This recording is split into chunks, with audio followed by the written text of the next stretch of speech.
Bom dia, meus amores, tudo bem com vocês? Então, hoje é aula de História, certo? Nós vamos dar continuidade à aula anterior, porque na aula anterior eu expliquei sobre o período regencial, certo? E aí nós vimos algumas regências, que foi a trina provisória, a regência permanente, Una de Feijó e também a Una de Araújo Lima. E hoje, como combinado, na semana passada, eu vou dar sequência a esse assunto, continuidade, que é sobre as revoltas desse período regencial.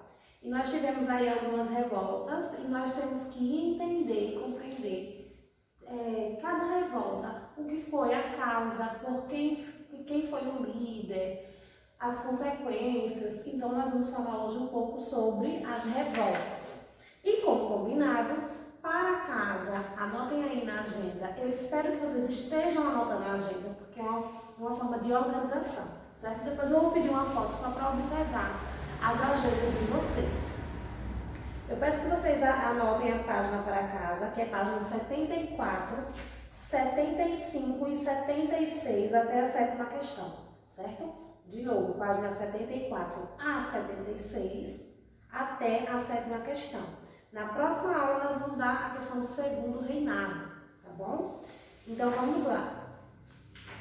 Lembrando que o primeiro reinado foi o imperador Dom Pedro I, certo? Na verdade, nós tivemos aí, quando ele proclamou a independência, né? Ele se tornou imperador. Ele foi aclamado imperador do Brasil. E aí, esse título, né, ele recebeu esse título de Dom Pedro I. E tiveram vários fatores nesse primeiro reinado, que ele precisou voltar para Portugal e deixou o filho dele para ser o próximo imperador do Brasil, que Dom Pedro II, só que ele só tinha apenas 5 anos. E aí ele deixou o filho com a responsabilidade de cuidar do filho dele até ele atingir a maioridade com José Bonifácio.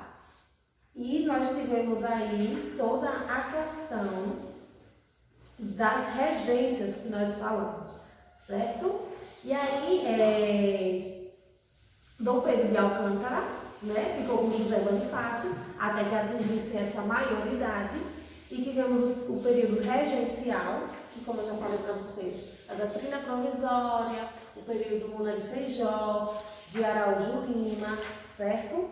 E hoje nós vamos ver essas revoltas, tá bom? Vamos lá. Eu fiz aqui uma pequena linha do tempo, que as revoltas do período regencial se deu a partir de 1835. Por que período regencial, essas revoltas? Porque aconteceu nas regências, certo? Nós vimos lá que a primeira regência iniciou em 1831 e finalizou em 1840, certo? As regências. Então nós tivemos aí que essas revoltas aconteceram no momento que estavam presentes as regências, tanto a trina provisória, a trina permanente. Lembrando que na trina provisória nós não tivemos revoltas, certo? Vieram a acontecer as revoltas na regência Una de Feijó, porque a Una de Feijó iniciou em 1835.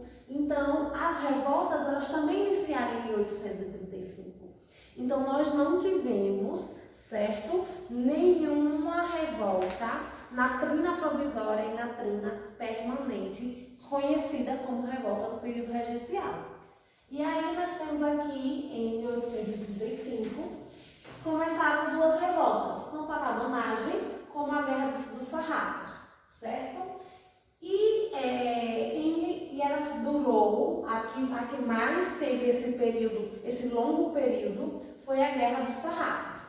Eu enumerei aqui, mas não é por ordem, não tem uma ordem. Vocês percebem que, por exemplo, em 1837, nós tínhamos 3 revoltas acontecendo, certo?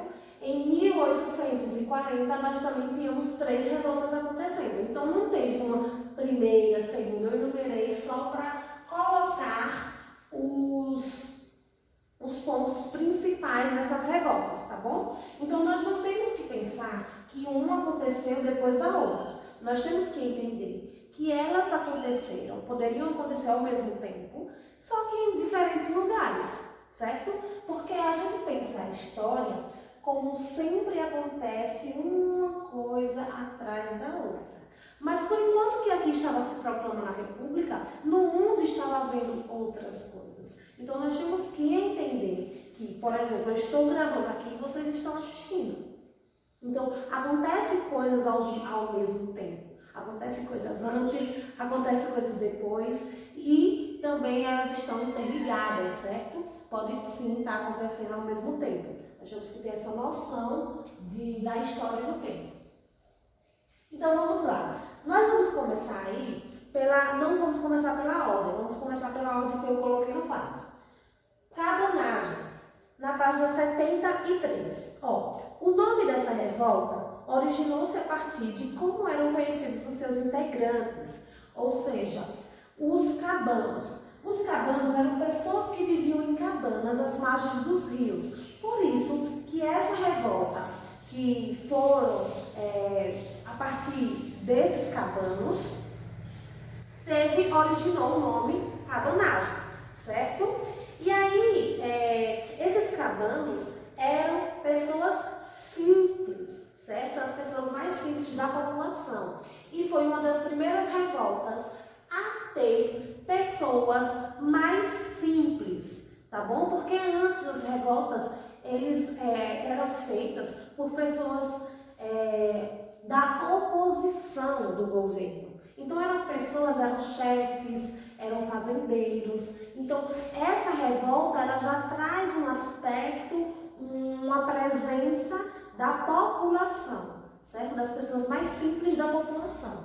E aí a revolta teve origem na luta entre grupos políticos da província, mas logo se transformou num levante das camadas mais pobres da população. Quem eram, professor, essas camadas mais pobres? Eram os indígenas, os mestiços, né, que eram semi-escravos, os negros, nós tivemos também a questão dos sertanejos. Então essa população, essas pessoas que viviam, essas camadas mais pobres, participaram, certo, dessa revolta.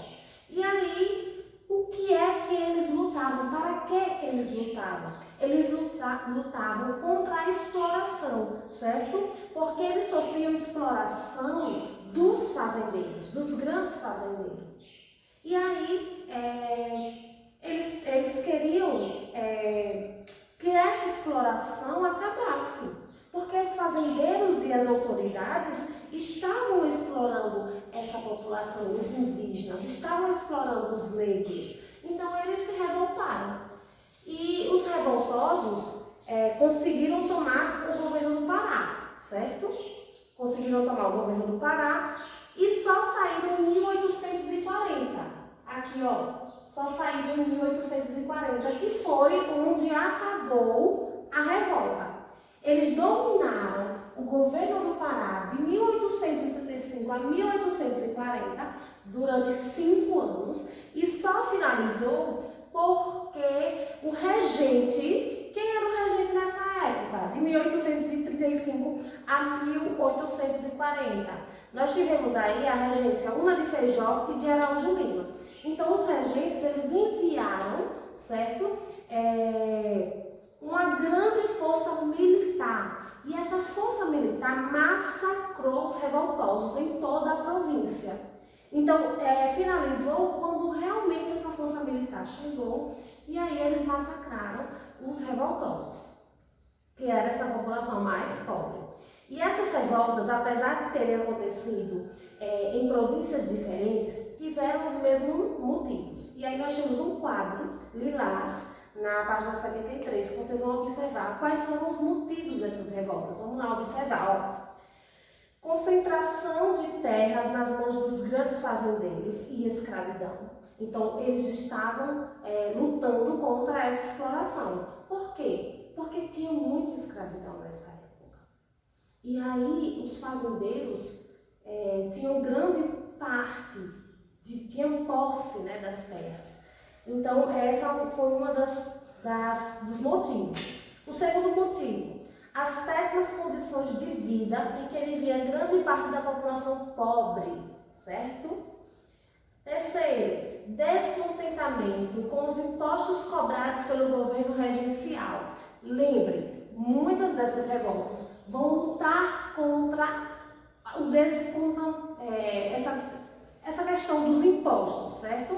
As pessoas ficavam descontentes com os impostos cobrados e muitas revoltas vão se basear nisso, vão ter esse principal motivo, tá bom? E aí, com os confrontos acontecendo no Brasil, a situação era complicada e as lutas eram constantes. Então, nós tivemos aí lutas constantes, como vocês já viram, no Brasil a situação estava complicada e nós tivemos algumas revoltas, tá bom?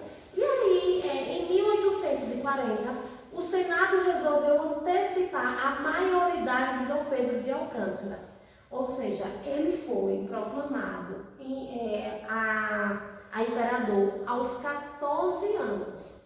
Porque somente seria proclamado a imperador Dom Pedro de Alcântara quando ele atingisse a maioridade. Mas como estava tendo muitas revoltas, eles decidiram tirar nessa questão dos regentes e proclamar Pedro de Alcântara a imperador, mesmo não atingindo a maioridade. Então, com 14 anos, ele foi proclamado a imperador. E ele foi coroado imperador com o título de Dom Pedro II, certo? Governando o Brasil por quase 50 anos até a proclamação da República. Então, nós temos aí, Dom Pedro II ficou 50 anos até a proclamação da República. Lembrando que ele não atingiu a maioridade para se tornar imperador, porque estava tendo muitas revoltas e as pessoas decidiram antecipar essa questão dessa coroação, né? Vamos lá para a Sabinada, certo? O que foi a Sabinada? Olha, articulou pessoas da classe média para proclamar a República da província baiana antes que Dom Pedro II atingisse a maioridade. Então, um dos motivos para coroar logo Dom Pedro II foi porque muitos revoltosos já estavam querendo proclamar a República, né? A proclamação da República de cada província logo. Por exemplo, o Pará, Maranhão, eles queriam proclamar a República das suas províncias. E, com isso, eles decidiram que Dom Pedro II fosse logo coroado para que tomasse posse, né, essa questão de imperador. Então, a Sabinada se deu a partir do nome do seu líder, que foi Francisco Sabino Álvares de Rocha Vieira. Então, ele articulou essa classe média. Quem era a classe média? Eram os advogados, os médicos, os jornalistas, entre outras pessoas que faziam parte, né, dessa classe. E aí essa revolta ela não foi adiante. Mas por que não foi adiante? Porque seus membros eles não conseguiram a adesão que queriam, né? A adesão do povo. Eles não conseguiram a adesão do povo e os revoltosos, que essa classe média, eles sofreram violenta repressão. Então essa Sabinada, por isso que vocês percebem que a Sabinada foi de 1837 a 1838. Não durou muito porque não conseguiu a adesão do povo, certo? Vamos lá para a página 74. Guerra dos Farrapos. Vamos lá. Essa revolta da Guerra dos Farrapos, ou também conhecido como Revolução Farroupilha, ela aconteceu de 1835 a 1845. Essa revolta foi iniciada no Rio Grande do Sul e se estendeu para Santa Catarina. Os fazendeiros e os produtores de charque estavam descontentes com o excessivo impostos cobrados pelo governo central. Então nós temos aí uma das justificativas, um dos motivos para essa guerra, né? Para o acontecimento dessa revolta. Eles deram início ao movimento para separar o Rio Grande do Sul do restante do país e proclamaram a República Rio-Grandense. Entre os líderes do movimento, destacamos Bento Gonçalves, José de Garibaldi e Anita Garibaldi. Depois de vários anos de combates, os rebeldes foram derrotados em 1845 pelas tropas do governo. Lembrando que essa Guerra dos Farrapos, mais à frente, vocês vão ver detalhadamente sobre a história, certo? A Guerra dos Farrapos foi extensa, tiveram vários acontecimentos que deram essa questão da Guerra dos Farrapos, muitos nomes, justamente por um tempo mais extenso, né? Foram 10 anos de duração da guerra. Então vocês vão ver detalhes, foi a questão das charques, as pessoas, os fazendeiros, queriam vender essas charques a preços mais justos, e quando as charques vinham de outros países, eles não queriam cobrar o valor que cobravam aqui no Rio Grande do Sul. Então teve essa questão dos impostos, que eram mais altos, certo? Para os rio-grandenses, né? E com isso vieram essas revoltas, certo? A questão dos produtos importados estavam sendo mais valorizados que os produtos brasileiros. Então vocês vão ver um pouco mais à frente sobre essa Guerra dos Farrapos. Tivemos também a balaiada. A balaiada faz referência aos cestos fabricados na região, que eram chamados de balaios. E como essas revoltas foi uma luta popular por melhores condições de vida, e participaram artesãos, então nós temos aí a balaiada, que foi uma revolta que foi dominada em 1841 pelas tropas do governo. Então ela finalizou em 1841. Então eu deixo para casa a página 74, 75 e 76. Qualquer dúvida, via WhatsApp, e até a próxima aula. Lembrem, anotem na agenda.